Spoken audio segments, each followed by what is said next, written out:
Okay, so I am back porgy fishing. I realize I've exceeded my porgy video quota for the season, possibly next season as well, but that's what I've been doing. There's really no other reliable fishery inshore, at least in my area right now, and the porgies keep getting bigger. They're a lot of fun on light tackle, and I think in one of Elias's videos, uh, he called this kind of fishing like freshwater pan fishing on crack, and I think that's a very apt description. So at this point, I'm not keeping anything under 15 inches, which is quite remarkable considering I'm not in Cape Cod. I'm not in one of those marathon bottom fishing trips off of Rhode Island. This is New York City waters, inshore, and on this day, these fish were caught in 10 feet or less. Um, yeah, so I start off with a small 3/16 ounce jig head, 3-inch gulp minnows, and later on I'm going to switch to the Dropshot, which they do a lot better in these sticky, shallow rock, shoal kind of areas. And if you notice, some of these porgies get really dark. I'm not sure why.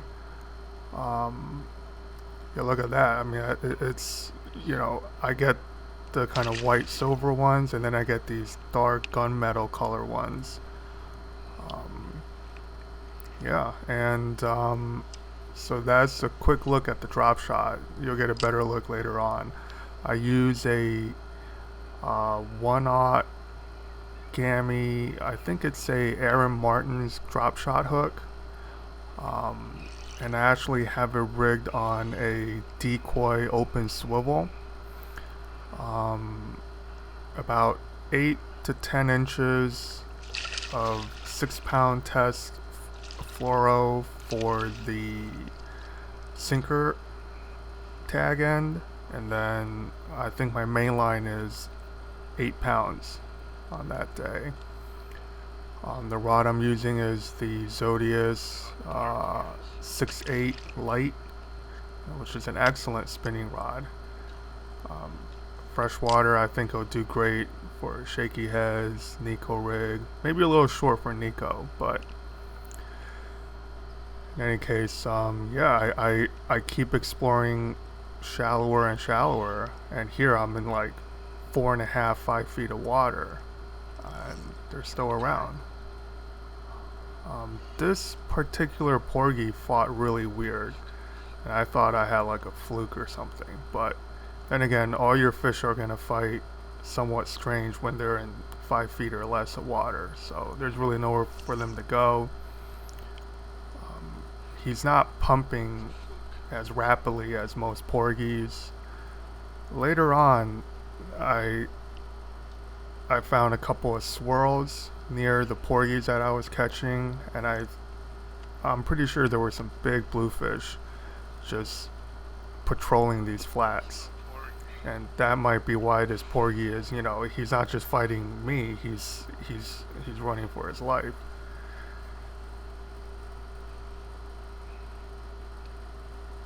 But yeah, with the drop shot, the tag end, your sinker tag end, it it doesn't really matter how long you make it. If you make it too short, it kind of defeats the purpose. The whole point is that your sinker is sitting on the bottom and your hook doesn't come into contact with those hard rocks and mussel beds and whatnot. With the jig, you're either going to lose them here or you're going to keep resharpening the hook point. So yeah, here's a nice one. It definitely fought a lot bigger than his actual size. So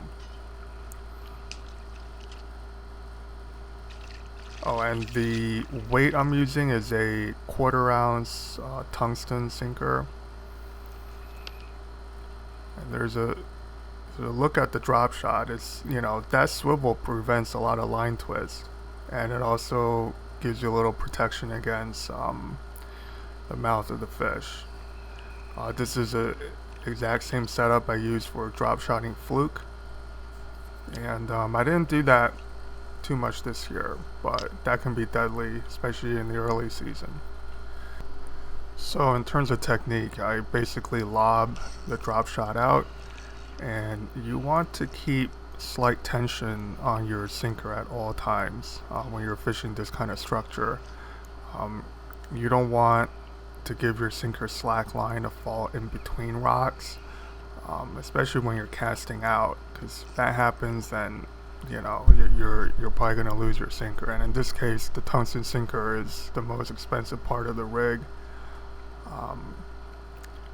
Anyway, I think this one I end up keeping just one of those large, dark porgies that to me look like almost a different species. Yeah, managing your jig or sinker weight, not letting it fall between rocks into cracks, that's the same concept in blackfish jigging as well. If your jig is going to drop in, you want to be pretty vertical, not at an angle. Anyway, if you notice when I go bleed this fish, I'm kind of flinching. I'm really tentative. That's because a previous fish on another trip spined me under the fingernail, and I think I blacked out for a couple of seconds on that one. So these porgies have punctured my boat, subjected me to Japanese bamboo torture, so definitely handle with care. And then after this fish, this happened.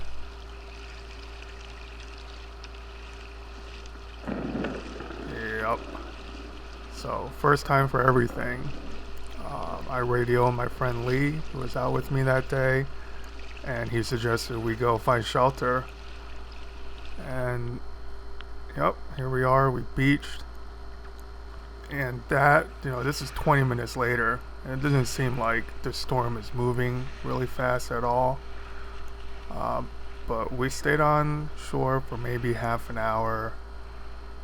Lee kept fishing, which I thought was insane. I mean, that's, he's holding like a lightning rod in his hand. And anyway,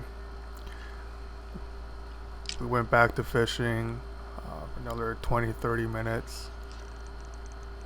And here I got another one of these porgies who fought like, it's on crack. Not huge, actually a really nice one, but as you'll see the following clips, you'll see a much bigger porgy.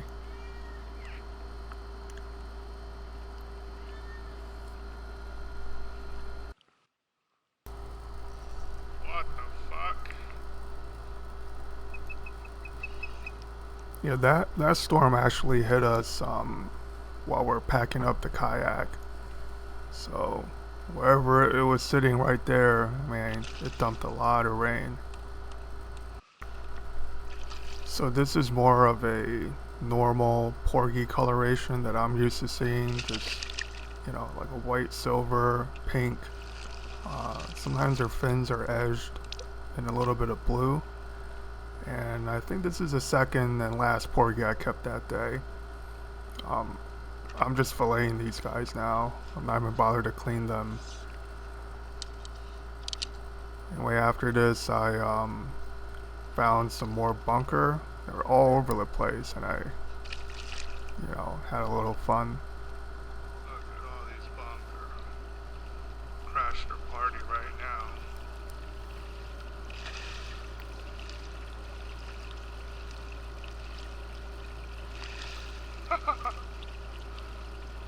Flee!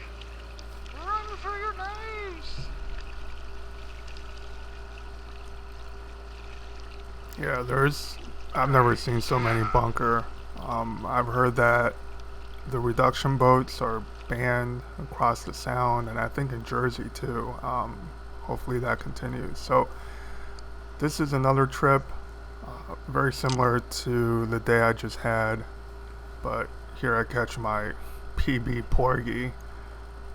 It didn't fight as hard as some of the other Porgies, but this is a big one.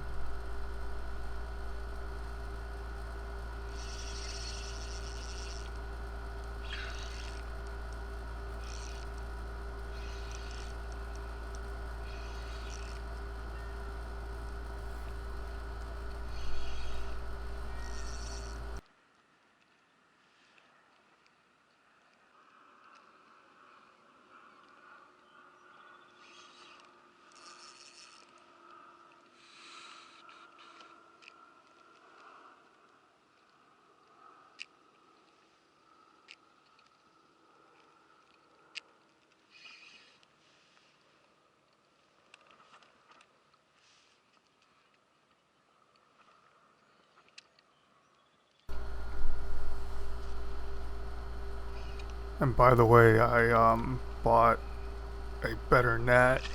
You know, I've gone through 6 or 7 nets, and I finally got one that I think is going to be perfect for the kayak. So yeah, this fish is, I've never seen a porgy this big, and it's got to be over 3 pounds. This measured a hair over 17 inches. It's not as tall as some of the other porgies I've caught.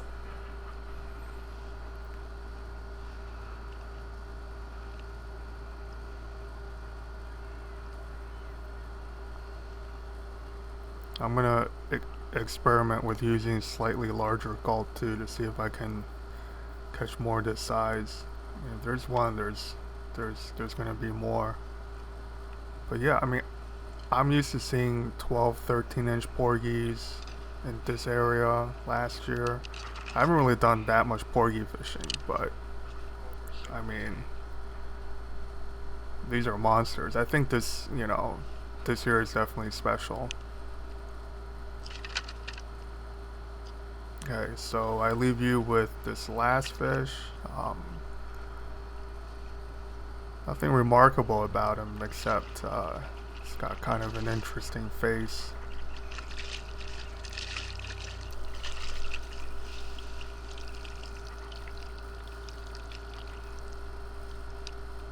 Alright, and I promise this is the last porgy video, unless I catch an 18-inch porgy, in which case you guys are gonna have to see it.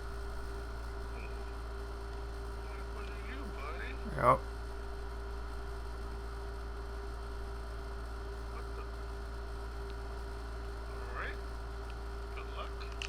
Good luck indeed.